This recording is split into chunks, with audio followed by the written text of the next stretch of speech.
Bonjour à toutes et à tous, mes petits minous. What the fuck is that, a fucking cat? Ma! It looks like grandma, the fucking thing! Hey, get the fuck out of here!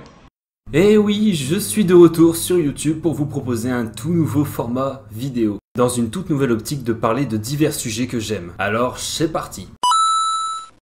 Voici une vidéo dans laquelle je vais vous parler d'une de mes licences préférées du monde du jeu vidéo. Metroid.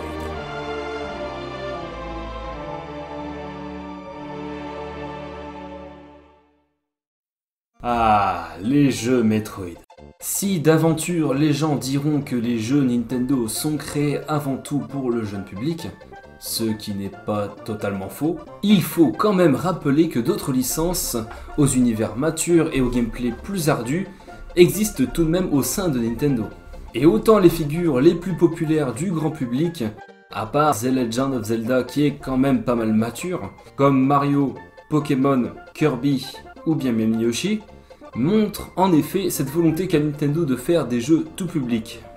Et bien autant les séries les plus serious business et moins connues comme Fire Emblem, Star Fox ou même Mother sont justement là aussi pour montrer que la société Nintendo a plus d'une flèche à son arc.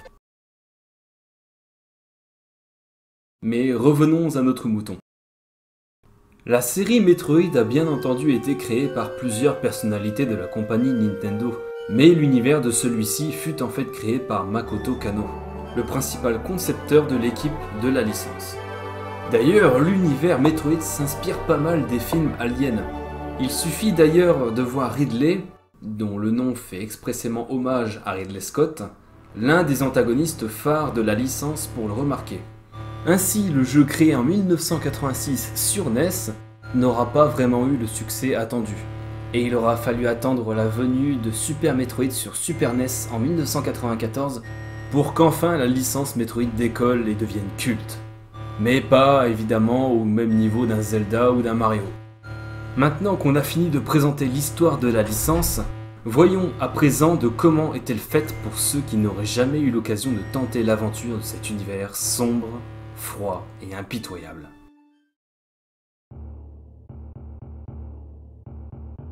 On va commencer par le scénario. Vous incarnez donc Samus Aran, oui, Aran, s'il vous plaît, une chasseuse de Prime qui doit défendre l'univers de la menace des pirates de l'espace. Élevée depuis toute petite par le peuple Chozo, c'est d'ailleurs eux-mêmes qui lui confectionneront l'armure qu'elle utilisera lors de ses périlleuses missions. Missions qui lui seront confiées par la Fédération Galactique. Vous noterez ici que je parle bien d'une héroïne, et pour l'époque ça surprenait les joueurs, qui depuis le début auraient pensé jouer un mec bien badass et viril sous une belle armure bien robuste. Et à mon sens c'est ça qui fait le charme du personnage. Ça et le fait qu'on voit en elle une guerrière forte, sans peur et déterminée à sauver l'univers de la menace qui y pèse. Bon, ça c'est le speech de base, mais évidemment chaque jeu de la licence propose de mini-histoires supplémentaires qui viennent compléter et complexifier l'univers de Metroid. On peut par exemple penser à Metroid Fusion qui nous fait évoluer dans une base de recherche entière dans laquelle Samus Aran doit exterminer un virus très dangereux à l'échelle universelle, tout en ayant au passage changé son patrimoine génétique pour éviter de mourir de celui-ci, grâce à un sérum. De Metroid. Oui, car au final, le titre du jeu fait en fait référence aux principaux ennemis de la licence, les Metroid. Des parasites volants qui s'accrochent à leurs victimes pour en extraire leur vitalité. Mais après, dire que c'est les grands méchants serait beaucoup trop simple. Oui, car les Metroid ont grandement participé à l'histoire de la licence, notamment dans Super Metroid où la mère parasite vient en aide à Samus lors de sa bataille finale contre Mother Brain.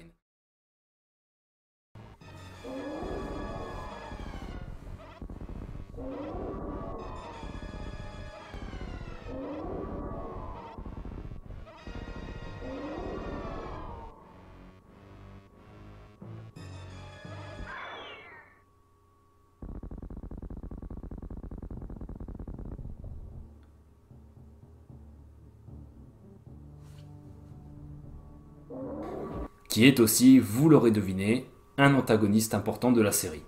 Bref, On pourrait parler encore et encore de l'univers de la licence, mais passons plutôt au gameplay, qui fait, tout comme le scénario, l'essence même de Metroid.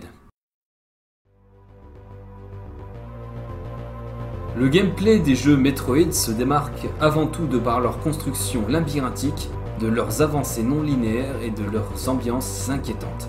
Voilà en gros ce qui fait le charme de la série. Des maps grandes et faites pour l'exploration, des environnements variés et désolés et entrecoupés de temps de chargement dissimulés malicieusement par des sas, comme par exemple les portes dans le tout premier Resident Evil. Il y a également des upgrades placés intelligemment de manière à obliger le joueur à repasser aux endroits qui étaient auparavant inaccessibles à un moment de l'aventure. Sans oublier une ambiance solitaire oppressante et des combats de boss techniques et dantesques.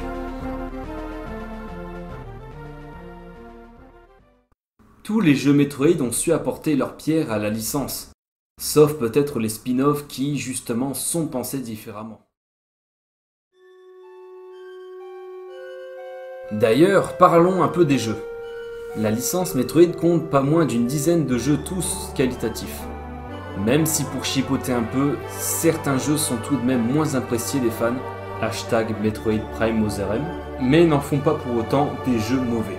Les jeux 2D comme Metroid, Metroid 2 Return of Samus, Super Metroid ou Metroid 3, selon comment vous l'appelez, Metroid Fusion, Metroid Zero Mission, qui est un remake du premier du coup, et dernièrement le Metroid 3DS remake de Return of Samus, sont la base de ce qu'était Metroid.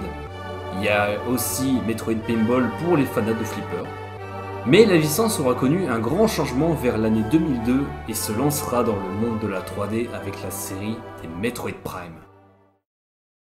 Le passage à la 3D aura pour le coup été très réussi, comme pour Mario lors de son premier passage à la 3D, mais à l'époque les joueurs étaient sceptiques quant à l'annonce d'un tel projet.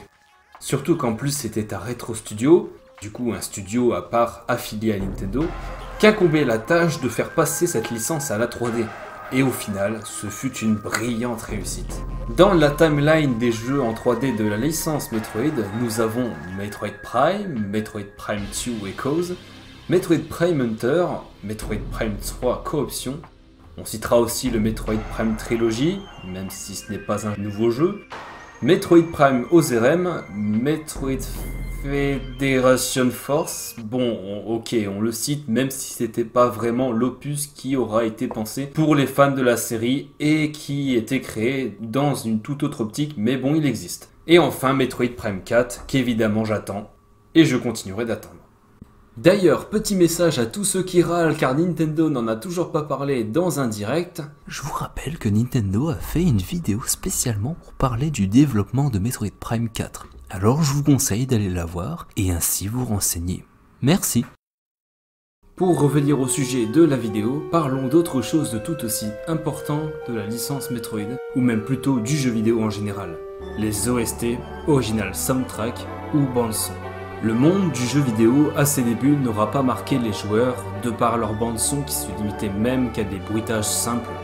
Mais depuis l'ère où le jeu vidéo a commencé à se repopulariser après son malheureux crash marketing en 1983, les bandes-sons, même s'ils étaient assez limités dans leur production, dû à un manque de puissance dans les premières consoles, n'a au final pas empêché à l'époque d'avoir des jeux avec de belles OST qui devenaient cultes du grand public.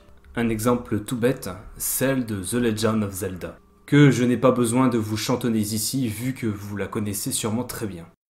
Et pour Metroid à l'époque, sa bande son n'était certes pas aussi élaborée qu'aujourd'hui, et pourtant, dès le premier jeu c'était devenu culte. Les célèbres bruitages d'acquisition de compétences en sont un très bon exemple.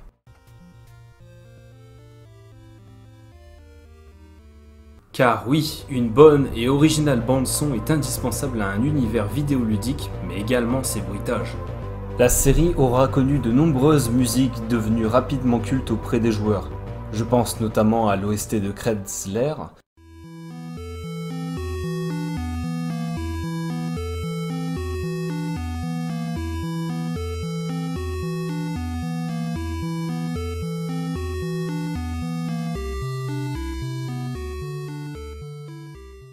ou bien celle des zones de Norfair.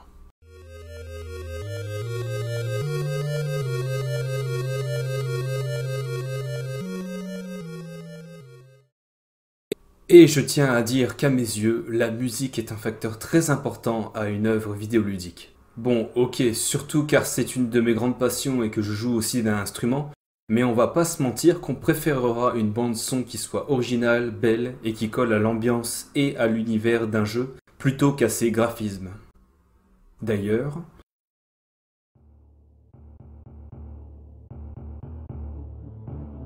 certes, je trouve les graphismes moins importants, genre vouloir à tout prix la crème de ce qui se fait sur console. Il est quand même important de travailler minutieusement les graphismes d'un jeu pour faire intéresser son univers. Par exemple, le pixel art existe et peut donner de magnifiques résultats sans pour autant nous donner de la HD. Le fait qu'un jeu soit pixelisé n'en fait pas forcément un jeu moche à regarder. Pour la série des Metroid, si on prend par exemple Super Metroid sur Super NES, on remarquera un univers bien modélisé pour l'époque, avec un fond travaillé et un décor créatif.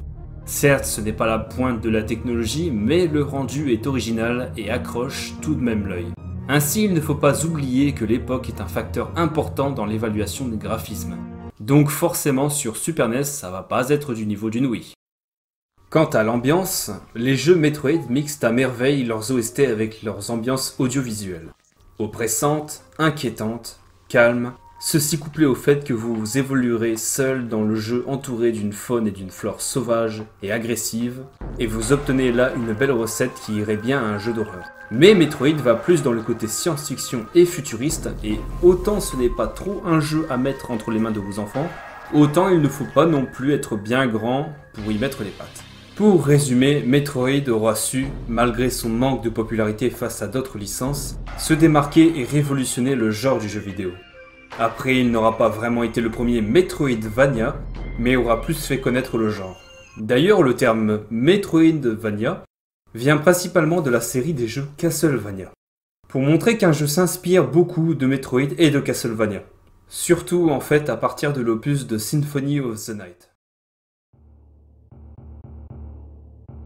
Metroid aura aussi su conquérir le cœur des joueurs avec son univers unique, mature et mystérieux.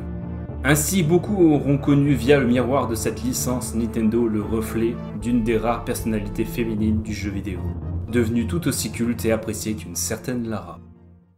Voilà qui conclut cette vidéo sur l'univers de Metroid. Honnêtement, il est vrai que je suis pas mal du côté Nintendo et que leurs univers ont bercé mon enfance de gamer. Même si Sega et Sony ont aussi participé à mon parcours et que jusqu'à récemment j'ai aussi pris la voie du PCiste avec les jeux indépendants, j'espère tout de même pouvoir continuer à faire connaître et à découvrir le monde du jeu vidéo. Et bien entendu, je souhaite à la série Metroid de pouvoir continuer à prospérer. J'espère beaucoup que cette vidéo ne vous aura pas déplu et que vous avez passé un bon moment. Il est vrai que le format change énormément de ce que j'avais l'habitude de faire sur YouTube, mais je trouve ça super pour mon évolution. N'oubliez pas, par contre, je suis maintenant disponible sur Twitch et Twitter. Les liens sont disponibles sur ma bannière, alors n'hésitez pas à y jeter un œil. Et je vous dis à bientôt pour la suite, pour une prochaine vidéo tout aussi travaillée j'espère, et portez-vous bien mes petits chatons.